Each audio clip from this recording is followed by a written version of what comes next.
Hey! It's Batman The Adventures Continue time again. Well, it was time for that a few days ago, but hey, we were busy running a 24-hour live stream last week, and my god, that took a lot of time, energy, and caffeine. The live stream is why my mustache is gone too, may it rest in peace. If you didn't catch that big event as it happened, the full stream is, as of the moment I'm posting this video, still available on Twitch, link down there, but we'll also be uploading the individual panels over there and here on our YouTube channel over the next couple of weeks. While we didn't grow in subscribers nearly as much as we'd hoped, you can help with that by subscribing below. It was still an awesome experience getting to chat with some really amazing DCAU cast and crew members and celebrate our channel's 5-year anniversary with some other great content creators that we've come to know and share mutual respect with since starting this crazy experiment in internet geekdom. And although we didn't get to give away any prizes on the stream itself, everyone who participated in the retweeting contest is still entered to win a giveaway I'm doing at the end of this video, so stick around. We also plan to give away all those other comics, action figures, and animation cell, all that shway goodness, once we hit those specific subscriber checkpoints. The winners will be chosen from the comment section of whatever our most recent video is once we hit each subscriber goal. So,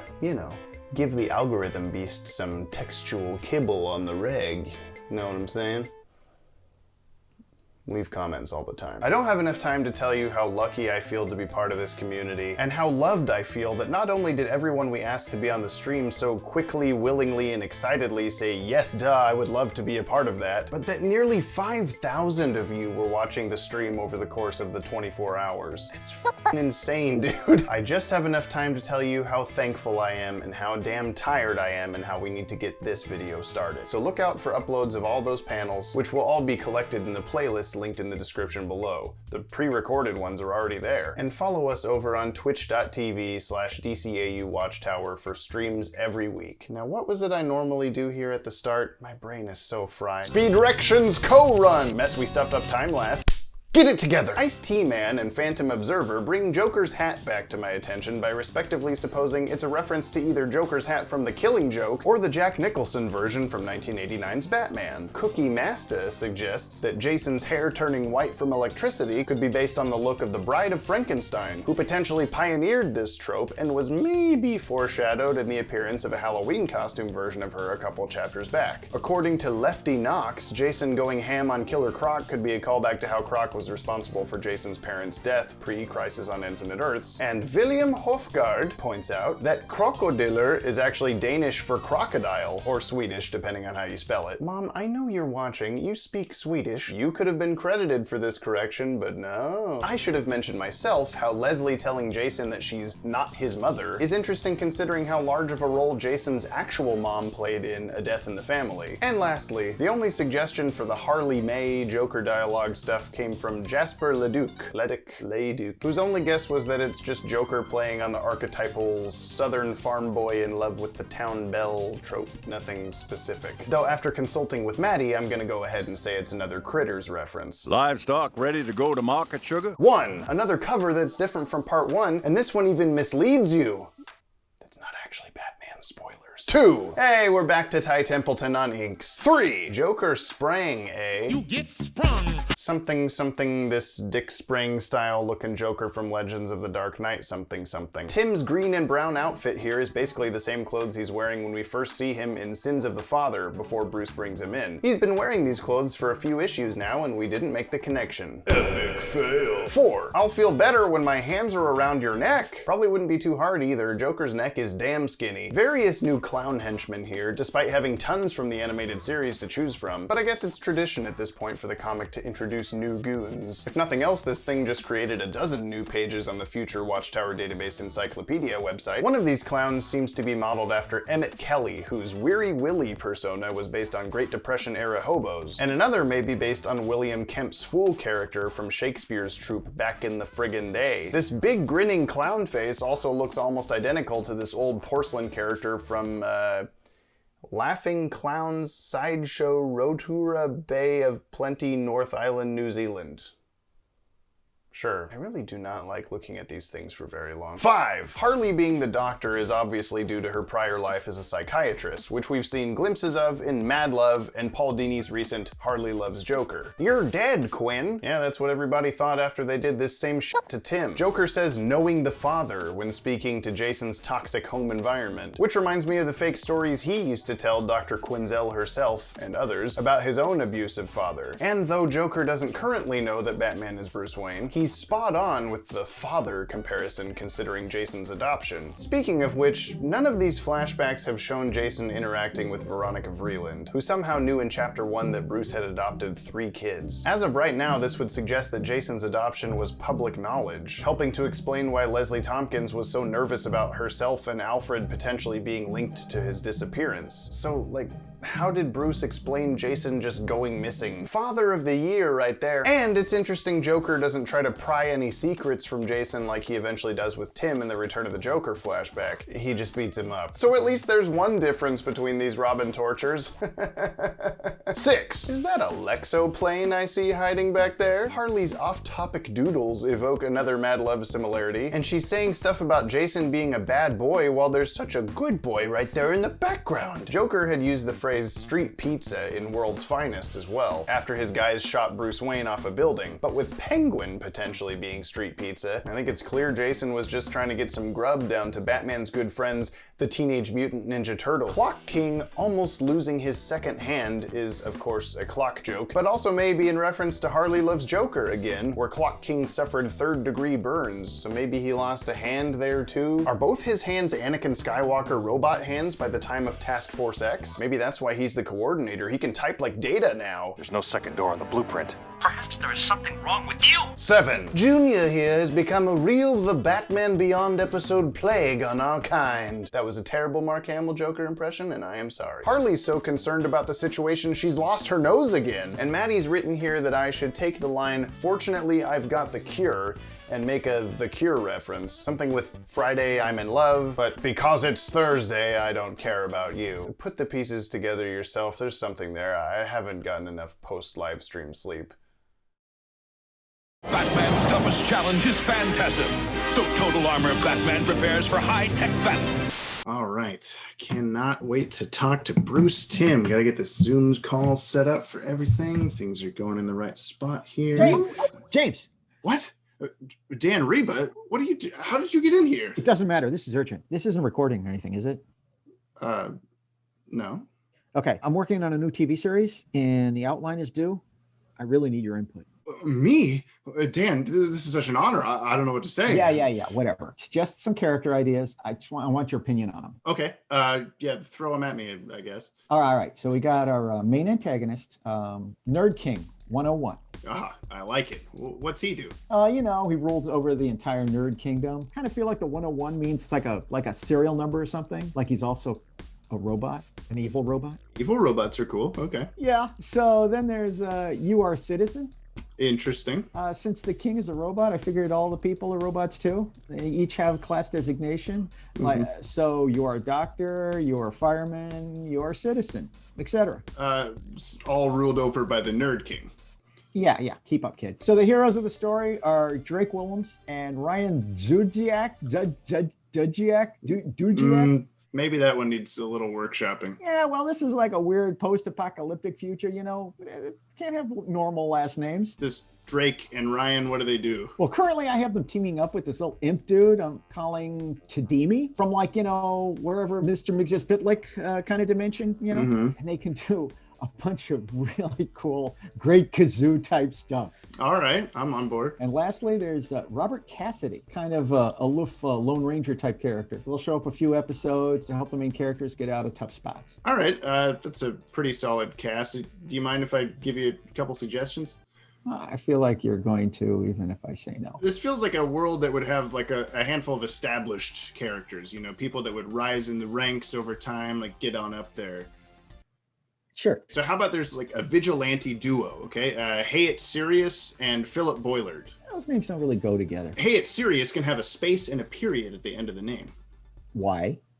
I don't know. I feel like they need to show up a lot, along with Chris Clark, Robert Sterling, the Nerds with Attitude, Cody Hazel Malik, Mac, Cameo Shadowness, Luke Mears, Aaron Young, and Richard Montwell. How's that sound? Okay, look, I'm sorry I even did this. Clearly, you don't understand what it takes for proper world building. I'm out of here. Wait, Dan, wait! Oh, crap. I gotta call him back. How do I get out of here?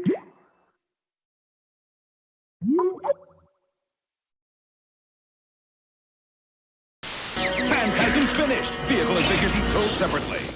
8. Harley protesting here and offering to help Batman in a couple pages feels like a thinly veiled Paul Dini move to make Harley seem less villainous. He tries to show off this side of her pretty often, even going as far as to have her experience a sort of awakening in Harley Loves Joker, where she sees a version of herself that's independent from the Joker. And the panel layout here with Joker beating on Jason with the crowbar is an obvious reference to the Death in the Family arc, specifically Batman number 427, with these exact poses. But this was also already ripped by Ty Templeton all the way back in 1992 in the Batman Adventures number 3, with a baseball bat instead of a crowbar, and even highlights the same specific panels with cutaway breaks in between. That older Adventures issue just got a reprint last month. Coincidence? I don't believe in coincidence. But yeah, it probably is. 9. Why does Harley find this crowbar stuff over the top, but what they did to Tim in Return of the Joker is fine? Is it because they're not outright killing Tim? I mean, it seems like a fate worse than death to me. Is it because she is on a Suicide Squad mission during that flashback? It's the only explanation. Don't touch me, old man.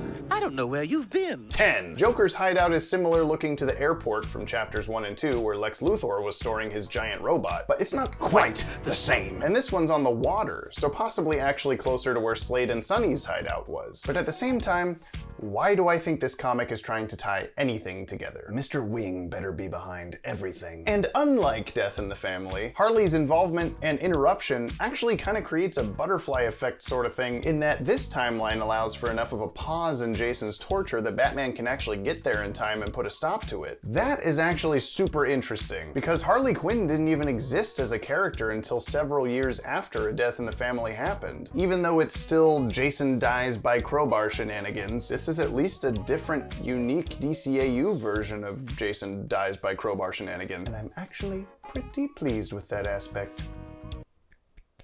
11. Joker doesn't know whether it's hydrogen or helium that explodes? Seems a little odd for a dude who's been shown to be basically a scientific genius in other episodes and movies of this universe. He created the laughing fish, presumably Captain Clown, his Joker toxin in general. Hell, this whole room is covered in chemistry equipment in Return of the Joker, and he used stolen Cadmus nanotechnology to imprint his DNA signature into a microchip that takes over Tim Drake's body. Press X to doubt. Joker's car is also similar to the one he drives in the new Batman Adventures, but that didn't have the tongue face. The car from Batgirl Adventures did have a similar face, but different colors, and it's not his go-kart from a little bit ago either. Doesn't get those wonderful toys. 12. Joker's feet sticking out from under the car kinda reminds me of the Wicked Witch of the East in The Wizard of Oz. Bros, I'm dying. What do you mean? You're just dying, okay? Jesus, you're gonna die. When? I don't know, someday. 13. Another nice Kirby crackle around the edge of this page. The brother for a brother concept is for some reason introduced here at the last second instead of a few chapters ago when Batman first stopped Jason from killing the other wolves, and his literal brother, Danny, was a member of that gang as well. Jason considering Batman more of a brother than a father is sort of like Azrael, though, who felt the same kindred connection to Bruce as students of Saint Dumas. Man, if only Batman had listened to Jason and killed the Joker, Return of the Joker would never have happened. Unless it already doesn't happen in this timeline. Whatever that means. Stay tuned for the Will It canon, yowza. Also, this blood-covered crowbar never would have made it past BS&P for animation. It's barbecue sauce. 14. Yeesh, take a look at Jason's messed up mouth. He must have had some serious dental work done between here and the present day of the story. Are there not records of that Batman could have tracked? Unless Jason went to the crime dentist, Dr. Lorsley Trampkins. This scene has a similar tone to the end of Under the Hood, where Jason is mad at Batman for not killing Joker despite Joker killing him. Though this time, Jason is here with Batman, in the moment, and is a lot more desperate considering his situation. And that situation is him accidentally tripping into his own explosive death, which, while unfortunately hilarious to me upon first time reading it, is also sort of similar to the Joker's own electrocution-based pratfall-like death in the Return of the Joker censored cut. Anyone else think that death is actually a lot creepier than the gunshot version? Which one of the two do you think is better? Feed the Sarastone Bulldog, please. 15. Batman was standing like 3 feet away from those canisters. They killed Jason, but did absolutely nothing to Batman and Joker. He's gonna blow up. There's no way he's not gonna blow up. Well, I wasn't wrong. This big head flying out of the exploding building is similar to the Jolly Jack head doing the same in the ending of Return of the Joker, and also the big clown head at the end of Harley Loves Joker. How many Return of the Joker and Harley Loves Joker references am I gonna make in this video alone? The big head here, though, also sort of resembles the late comedian Don Rickles. That's Mr. Potato Head to you, you backstabbing murderer. Or maybe Rodney Dangerfield? Man, he just can't get no respect, am I right? A big smiling head blowing off a building also sort of happened in Austin Powers with the big boy, and in Resident Evil 3, which I think we never would have known or remembered had Maddie not been currently playing through all those games. Maddie, let me know when we get a Resident Evil Hush reference, will you? And another BTAS logo pose. 16. More Beppo the Super Monkey, this time he's huge! Titano needs one of these guys just to hang out with. And context clues tell us that Batman dug through the rubble for probably hours, then returned to the scene for weeks, and then, as noted on the next page, searched for Jason for months. Let's just extend lost years into JLU time, why not? How about, by the end of this flashback, it's time for Batman to retire, or it's time for Zeta to go renegade. It's 2041 now. Do it, Paul. I dare you. A double hyena dare you. 17. Come on, Alfred, that's practically my story too.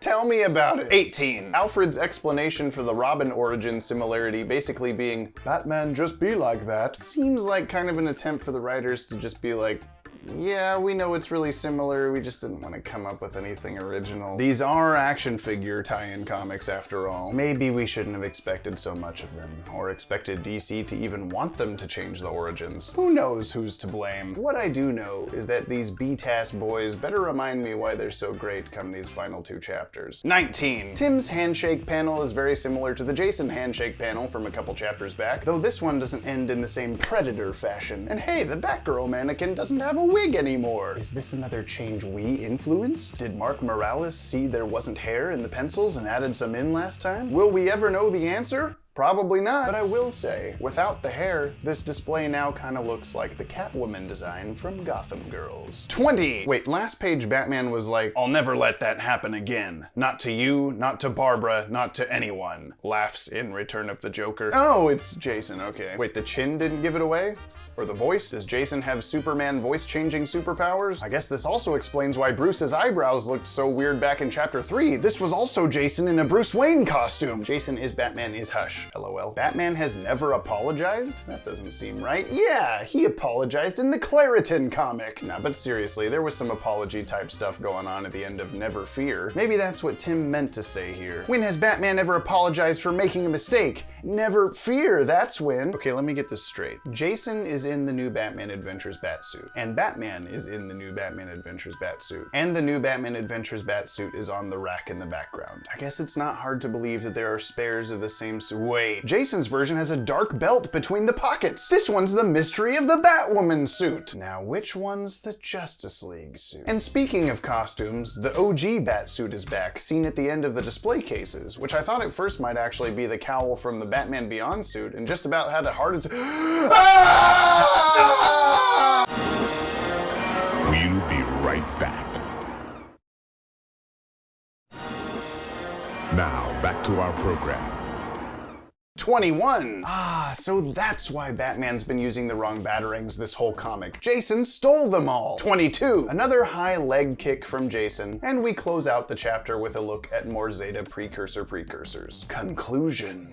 Whew, boy, what to say to wrap up this issue. It definitely wasn't what I was expecting for Jason exactly. I mean, he did get beat up with a crowbar and then blow up, that much I was expecting. But the circumstances were mildly different. I wonder if Dini and Burnett have the idea idea that the audience would actually be upset if they changed Jason's origin too much. Like, we'd be more mad if he didn't get crowbar smacked by the Joker. But I promise you guys, truly, if you're still watching these breakdowns and didn't get too pissed with us several videos ago and give up, we really wouldn't have minded a completely different take on the character of Jason Todd. That's what your universe is known for. That's what it's great at. It's almost more frustrating how close you did stick to a death in the family. The little changes here and there are nice, but you had the opportunity to introduce Jason Todd into the DC animated universe in a way that no one has seen before, and instead, well, you get it. I'm not gonna rag on you too much. You guys still rule. Maybe they just weren't paying you enough. It would make sense given the current situation at DC. Big oof. Just know for the future that there is absolutely a built-in audience, like us, that will continue to show up for any new DCAU content. Be that new movies, series, comics, toys, anything. Slap Paul Dini's name on it and we'll be there. Just slap more thought into some things if at all possible. So Harley Quinn was protesting Jason's death, but she was still involved in his capture and torture, and he does end up dying due to the circumstances. Yet Batman still partners up with her down the road for Batman and Harley Quinn? I guess there's conflicting Timm canon and Dini canon there, though. Are we now gonna have a constant battle over which one of these dudes' word is more pure? Like I said, only 2 chapters left, 1 physical issue. The ending of this thing better be a goddamn masterpiece, no pressure. How will Jason come back from the dead? Did he just escape the gas explosion alive somehow? He got turned into friggin' pixels here, man. Maybe a Lazarus Pit revival like in the comics? Wouldn't that be superfluous for the white hair, though? Or maybe the Shawl of Magdalene will actually come back and be revealed to have worked on Nora Freeze, and everything is fine with the timeline and I can go to sleep happy for once. Before reading the next issue's solicitation, my assumption was that Jason was gonna put Timm in the same situation he himself was in, and make Batman choose between killing him or saving Timm, which would explain why we never see Jason again. But then I read that solicitation and it actually says Batman's gonna have to choose whether or not to kill the Joker. And it's like,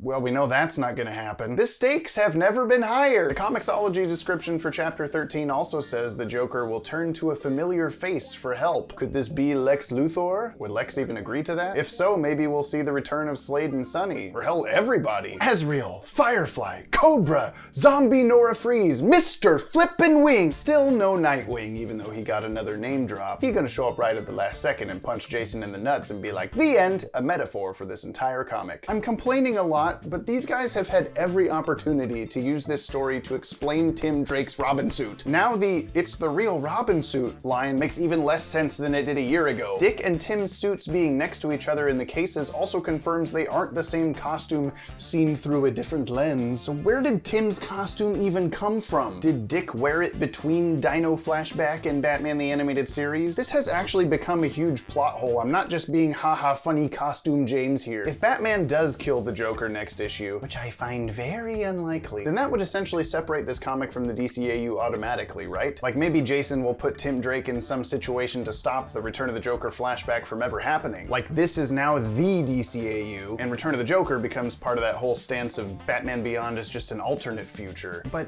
Epilogue pretty much solidified that it is the future, unless Justice League Unlimited also isn't canon now.